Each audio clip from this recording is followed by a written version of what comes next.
between those four, you said about what, 3.5 in AUM, and then you said you're also doing about 1.5 in annuities. Yep. So look like 82,000 in commissions, and then about 30,000 a year in revenue from the 3 million. So Who am I here with today? I'm in Guanill, California. And you own the practice Guanill Wealth Management, correct? Yep. I own Guanill Wealth Management and California Coast Tax Pros. Gotcha. And you've been working with us for now about 3 months. We've had your campaign running. And I guess before we jump in anything, what were you doing for marketing before you kind of started working with us? And how was that going for you? Yeah, so we were doing seminars primarily, obviously up into when COVID happened. Then we pivoted to digital marketing. And the digital marketing just wasn't really successful. It was just kind of a few things worked here and there, but nothing consistently. And so we were just doing mostly seminar marketing up until we met up with you guys and kind of really committed to the digital campaign that you guys have put together for us. Seminars have done really well, but like with most people that do seminars, they're time consuming, they're expensive, takes time away from your family and things like that. So we were just looking for another way to supplement the seminars. We haven't done any this year, any seminars, but we plan to do some next year, but not at the rate that we were doing them in the past, now that we have some digital strategy that works for us. Mm-hmm. And you said you tried some digital stuff in the past, Yep. like after COVID. And what did that look like? And what was kind of the results from that? Very similar process, companies that would basically build funnels and try to get people to click through to an appointment, but they just weren't generating a lot of appointments. They were, the content was getting a lot of views and but just not a lot of appointments. Mm-hmm. So I guess what had you go or decide to kind of, after all that, try out our services, kind of go with us? Well, I think the main thing is I understand that digital marketing is still young in financial services and that it needs to develop and mature a little bit. And so we weren't going to quit digital marketing altogether, but we wanted to continue to try different services to see if one would finally stick. And, we just wanted to be consistent with the digital strategy and just continue to try to get it to be successful. So we're always looking for opportunities to help increase our client flow and doing it in a cost-effective manner. So I felt like what you guys offered was consistent with what we were looking for. And, how was the getting started, like the difficulty of it? I know you use our CRM pretty consistently now for the prospects that come through, like following up with them, for and stuff like that. Yep. How was the difficulty of kind of getting accustomed to that? It was easy. I mean, the CRM is super easy to use and the flow is good. There was no problem with that part of the transition at all. We were familiar with the CRM that you guys use, so we've had some experience using it. So that wasn't an issue for us at all. So you're doing obviously the webinar funnel. That's kind of how you're attracting people. And I kind of want to dive into your sales process because I do know you do something unique with what you're how you get clients in the door or what you're offering for them. So I guess, how do you feel, or what was the main difference, or were there any hurdles in trying to convert clients through virtual consultations that come from a webinar? Like, what was that like, and how did you kind of adjust for that? So my sales process is basically the same, whether I'm in person or if it's virtual. And, you always start out with the fact finding and just diving into what the client's real needs and goals are. Even though sometimes clients don't articulate it clearly, you still have to dig in and figure it out. So the difference, though, I think, is with in-person meetings, your process can be a little bit more streamlined in the rapport building process, because virtually, obviously, people are looking at you from a computer screen and not really know anything about you. And it's hard to gauge body language, things like that. So you just have to be a little bit more patient on the virtual side. And we've, added, I'd say, 1 to 2 additional meetings before closing a client and bringing them on board through our virtual process, just simply because it's just the rapport building that you want to make sure that you're building that trust.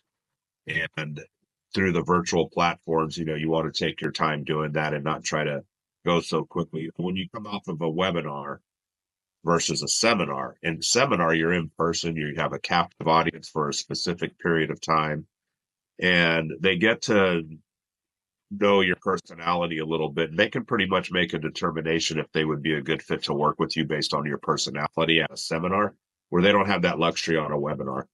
So you have to give the client just a little bit more time to kind of make their decision process, and just try to educate them.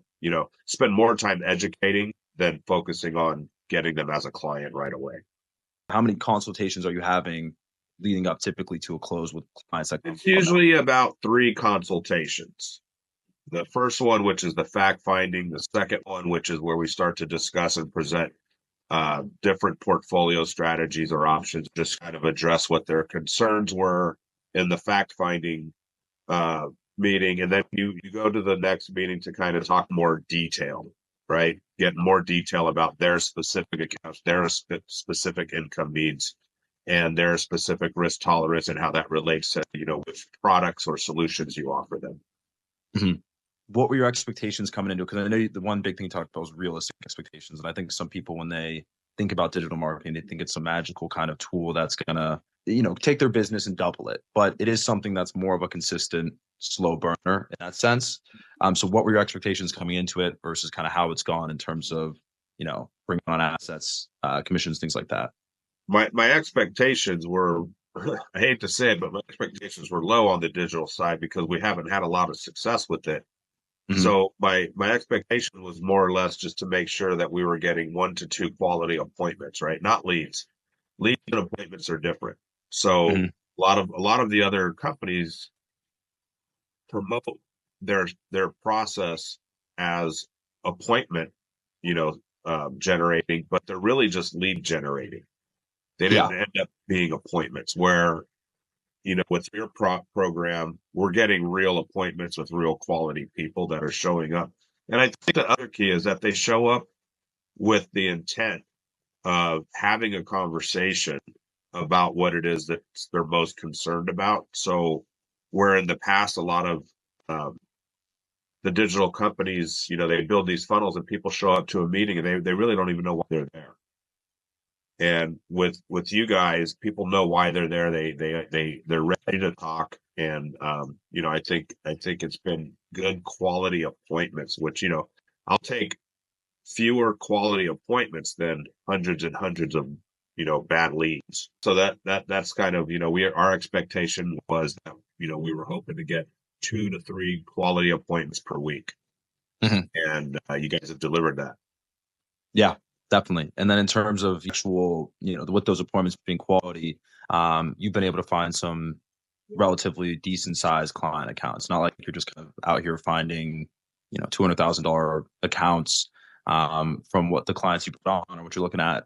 That average case size, what would you say of clients based on those kind Yeah, if you take of the average, we're probably in the high 700 to 800,000 if you take that average, because we've had a couple people like you and I talked about earlier.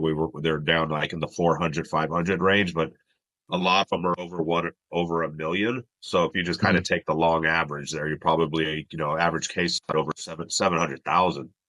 Mhm. Which is kind of where you're looking to be in that sense, or Yeah, for sure. I mean, I think as an advisor, you want to make sure that your time and effort is spent efficiently, and focus on revenue generating activities with clients. Um, a $50,000 client requires as much attention as a $700,000 client. So you want to make Mhm. sure that your average client size is growing, over the years as you build your practice, so that you're focusing your energy on the revenue generating activities. So that's exactly where we like to be. I guess so. Right now, the clients you've got kind of coming on are about, you said 3 million, or what were the numbers again? So I think we were at just about 1.5 million in annuities and over 3 million in AUM. Hmm. In that first So period.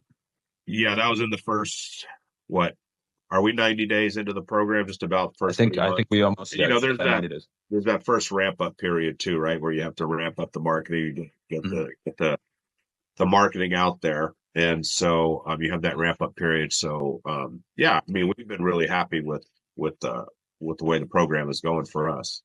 Yeah. It meets our expectations, and it falls kind of right into our process on the way Mhm. that we approach client acquisition. So it's And a I, really good fit for us. and I think that's a big thing with advisors, because this is a tailored kind of system to what you guys were looking to do. Right. It's not just a cookie cutter kind of, like you said, dealing you leads. And I think that's a big thing is you really kind of need to have prospects who are familiar with your process, because your whole thing is, that during that webinar, you're kind of running them through what you do and your kind of unique advising philosophies.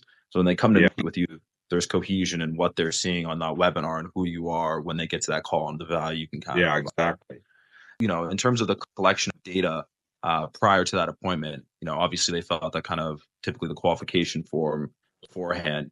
Is that helpful? Does that help with the sales process at all and skipping the Absolutely, discovery? because it Yeah. does, because you don't want to be too intrusive, otherwise you'll lose them right in the process of filling out the questionnaire. So you don't want to have too much data. You just need some real basic data to start the conversation.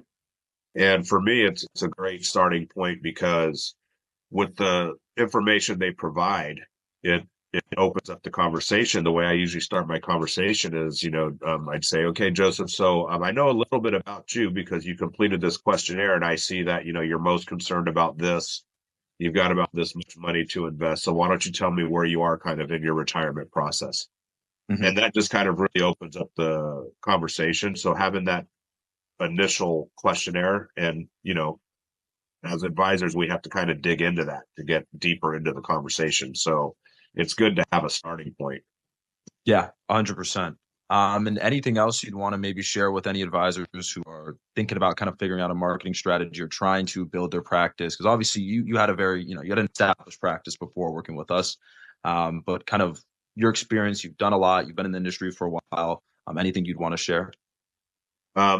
Just you have to be consistent, right? You have to be consistent, patient. And if you're really looking for a digital marketing strategy to support the other marketing strategies that you have, I think this is a really good program. It's affordable, right? It's not gonna, even for young advisors building a practice, this is a great price point for marketing. And to have a marketing team, if you had to pay your own marketing team to do the work that you guys do, it would probably be 4 or 5 times the cost to Mhm. have in-house marketing to do it. So it's definitely been a good, and marketing goes in cycles too. You have to be patient through down cycles. Sometimes you don't get as much activity as you like, but you just have to be consistent and stick with it.